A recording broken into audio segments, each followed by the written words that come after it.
Hey everybody, Bobby Klink from Your Online Genius here. Hope you're having a wonderful week and a great Thursday. As promised, I'd mentioned to you in some previous videos that I am working on putting together a series of lessons where I'm going to deliver some information to you about the issues that you as an online entrepreneur need to be considering. Now, before we get to that and before we start into it with today's lesson, I wanted to kind of just say, hey, welcome and remind you of who I am. I'm an online entrepreneur and an intellectual property lawyer. You may notice that things look a bit different. That's because I'm recording this video from my home office rather than my actual office where my law firm is. I had some things that had to get done at home today, and I wanted to go ahead and get this information out to you, though, anyway, so I didn't want to wait and have you sitting around waiting for me because of those kinds of issues. So I'll probably be actually doing some more recordings from home. I'm going to actually probably make it a little bit nicer so that it looks nicer when I'm doing it, but you know, in the meantime, what really matters is what I'm telling you, not what the background is. So again, I'm Bobby Klink. I'm the founder of Your Online Genius. The goal of Your Online Genius is to provide educational material to help online entrepreneurs protect their online businesses. And really the point is to help you do it yourself. There's a lot of people who I understand can't afford to hire me. I'm pretty expensive. I get that. Most lawyers are pretty expensive. So the idea of the business is, hey, let's create a resource or resources that will help entrepreneurs to be able to protect themselves before they get to the point that they can justify hiring me. So that's what business is about. So again, I mentioned that I'm going to be doing a series this year where I'm going to walk you through kind of the core issues that all online entrepreneurs need to be worrying about and help you to understand what are the issues, what do you need to be thinking about, you know, and all those things. So that's what I'm going to be doing over the course of the year. You know, it's going to take a while, probably won't take all year, but it's going to take a good bit because there's a lot to cover. But before we do that, I wanted to start by today kind of giving you an overview. And we're not going to talk in detail about anything. I'm going to kind of give you a sense of where you find yourself and what is the big picture. And let me be clear. Your situation, there are probably specific things about your situation that are a bit different. That's definitely the case. I can't possibly give you education about every possible thing. What I've tried to come up with or think through, say, hey, what are the issues that are common for most all online entrepreneurs? Some of these maybe you've already dealt with. Some of them you probably haven't. But the idea is thinking through, okay, based on my experience working with entrepreneurs, but also listening to entrepreneurs and being an entrepreneur myself, what are kind of the big ticket items that everyone needs to think about? And so from there, once we get there, you know, if you take care of those things, then you can start dealing with the more specific nuanced things. Now, along with that, one thing I do want to give you with a call to action is if there are things, and you know, after listening to this and hearing what I give you as kind of the overview of the things that we're going to go through, and again, each one's going to have a lot more than a single lesson, but after going through all that, I want you to say, hey, here's an issue that I have questions about. If so, put a comment in this post or somewhere else. Ask me a question on the page. I'm responsive. My goal is to provide the information that you have. So if there's something, you know, might have a blind spot that you think, hey, I need an answer to this question, let me know and I'll try to get it answered for you. But without further ado, now I want to start to go through some basic issues. But before I give you an overview of kind of the specific issues, I want to talk about the areas of law that I think every online entrepreneur needs to have at least some basic understanding. Again, I'm not going to give you the lesson here. I just want to help you to understand what they are, so we're giving you a grounding. The first one, you need to have some basic understanding of the idea of corporate entities. That's corporations, it's LLCs, it's partnerships. You probably heard of DBAs, sole proprietorships, all of that stuff. Now, you don't need to be an expert, but you do need to have an idea of this concept. And I'll go into it, you know, when we get to, you know, more concretely to the lesson, but you need to have an understanding of, you know, the idea at least that a corporation is kind of like a second person. It is actually a person under the law in the United States. So if you have a corporation, you have two different people, yourself and your corporation. So that's kind of a core thing, but we're going to get to the details of that in a future lesson, but you need to have some understanding of that basic concept. Next, you need to have an understanding of written agreements. By and large, you don't need written agreements as a matter of law. So I recommend it, and we'll get to that. That's one thing that is one of the big topics that you will hear me preach about over and over and over again. But the important point for you to understand here is that you need to have an understanding. There are some agreements that you do have to have in writing. Under the law, there are certain things that can't be handled except by a written agreement. Some of them aren't really going to apply here. There's concepts that have to do with, property, for example, physical property. You would always want to get a written agreement, etc. But one area that we will cover is that you do have to have written agreements is any intellectual property that you have. You can only transfer ownership if you have a written agreement. I can't say to you, hey, here, you can have my trademark. Well, let me say, I could say that, but it's not going to do you any good. The only way you can get ownership is if there's a written agreement that documents that transfer.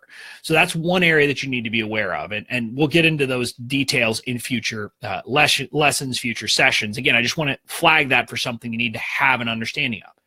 The next areas of law that you need to understand are really different areas of intellectual property. Look, that's why I happen to come at this, and it makes a lot of sense to me talking to online entrepreneurs because that's my training.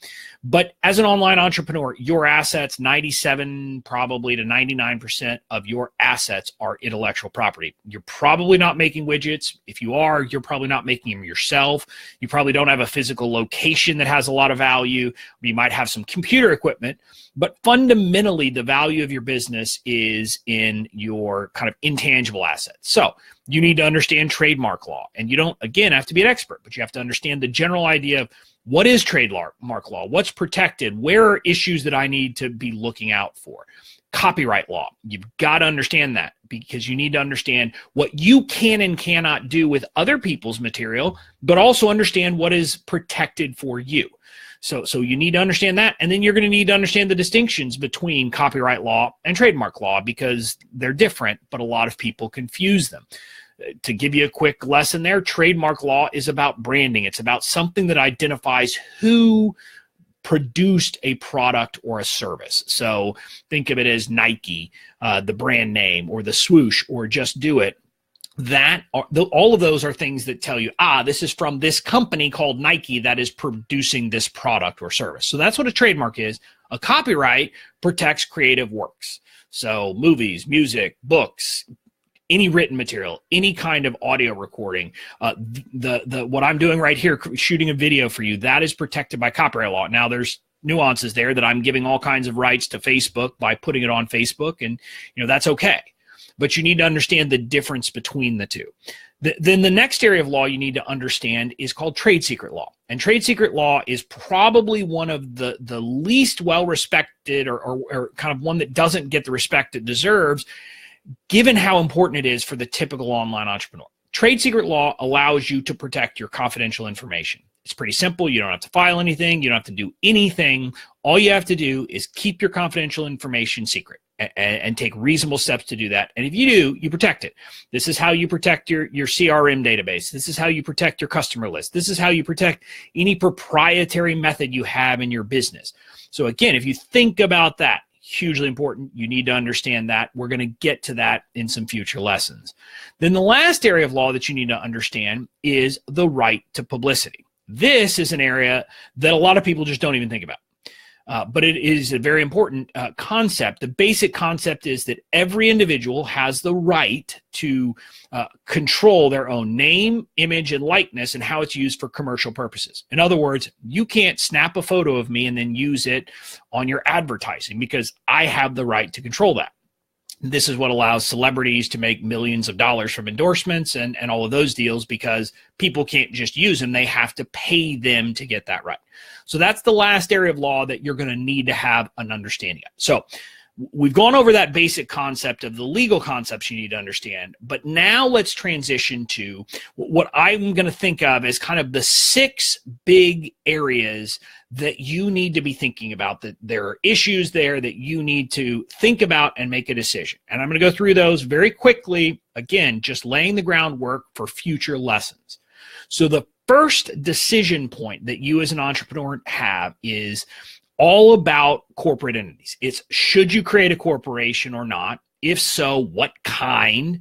And how do you do it? And all of those questions. What kind of paperwork do you need in place? All of those things. The point is you need to think about that and make a decision, not just go with kind of status quo or inertia, because there are important consequences to that. There can be tax consequences. There can be things, if you do it right, you can protect your personal assets so they're not on the line. So there are all kinds of benefits if done right, but you need to be aware of it and think through it. We're going to talk about that. That'll be the first decision point area we're going to talk about. And again, it's going to come in some future weeks, and it's not going to be a single lesson because there's going to be multiple things we're going to talk about that issue. So that's decision point one. The next issue or decision point you need to think about is naming issues. And I'm kind of trying to do this in a somewhat sequential order. So this is an issue that hopefully you would decide early in your business, but if you haven't, you need to do it now. And this has to do with figuring out, can you legally use the name you've chosen for your business? It's all about trademark law. And then the second piece is, okay, if you can use it legally, then there's the kind of the extra points. Do you want to go through the process of getting a federally registered trademark? So we'll talk about those in future lessons. But again, that's something you need to think about. You need to flag it for yourself. The most important piece, like I'll talk about there, is to do your due diligence to make sure you can legally use the name. It's not about going in and filing or anything like that, but make sure you're not going to get sued, because that's what we don't want. Then the third issue decision point, and really this is an issue, it has to do with, do you have all the agreements that you should have in writing? You're going to hear me preach about this over and over and over again. Even though the law doesn't require it, I will tell you the mantra: if you have an agreement that is important to your business, it should be in writing. You should basically say, if it's not in writing, it didn't happen. Because if it's not in writing, there's no evidence that it happened. It's not going to be something that you can enforce. So you need to get every single one of your important agreements in writing. So that's kind of the issue number 3. We'll go over that in a lot. I'll talk about the common agreements that everyone needs to have, what you need to have in there, et cetera. But then you'll have to supplement it, obviously, from your own business perspective, because you know what agreements you have that are important to your business more than I do.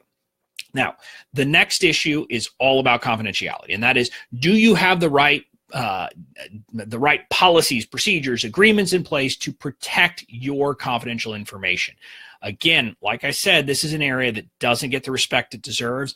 A lot of people don't do what they need to, and so they risk losing some of their most valuable assets. If you take the right steps, you can prevent people who come into contact with that information from using it to then compete with you. And so that's the important part we're going to talk about.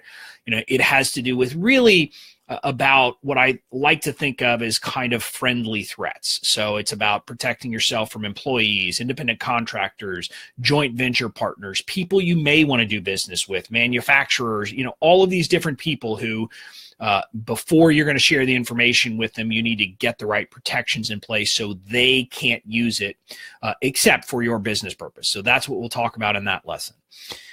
Then we're going to have kind of a section of lessons that focus on kind of the concept of what do you need to do to avoid being sued. Now, I obviously can't cover everything. You could be sued for any number of reasons, and I'm not going to cover, for example, slip and fall about someone coming into your house, or if you have a business office, your office, and slipping. That's not what I'm talking about. What this is really about is the common mistakes that online entrepreneurs make that can get them in trouble. And it's about being sued, but other things related. This is really about 2 big areas and 1 other area. So one of the big areas is copyright infringement, making sure you're not infringing someone else's copyrights. There are so many myths out there.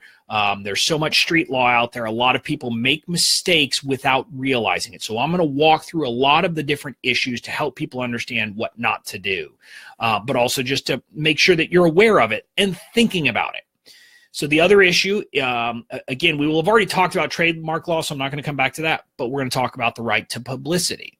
So this is an issue that, again, it's kind of about being sued, but it's really about just avoiding a dispute So I'll walk through what you need to do to make sure that you have maximum flexibility in your business, especially if you're having guests at any point. So just as a quick teaser, I have a podcast, which a lot of people know about. And in that podcast, I interview people. Well, when you schedule an interview with me, guess what? You got to check a box that says I can use that interview for anything and everything I could possibly want to do, including using your name, image, and likeness. And the reason I'm doing that is to make sure that I have maximum flexibility and someone can't later complain. Okay, so that's kind of a foreshadowing of what the kind of thing we'll be talking about with the right to publicity. So that's kind of the fifth big area. Then the final big area that I plan to talk about is an area that has to do with what do you need on your website to get to make sure that you're complying with the law.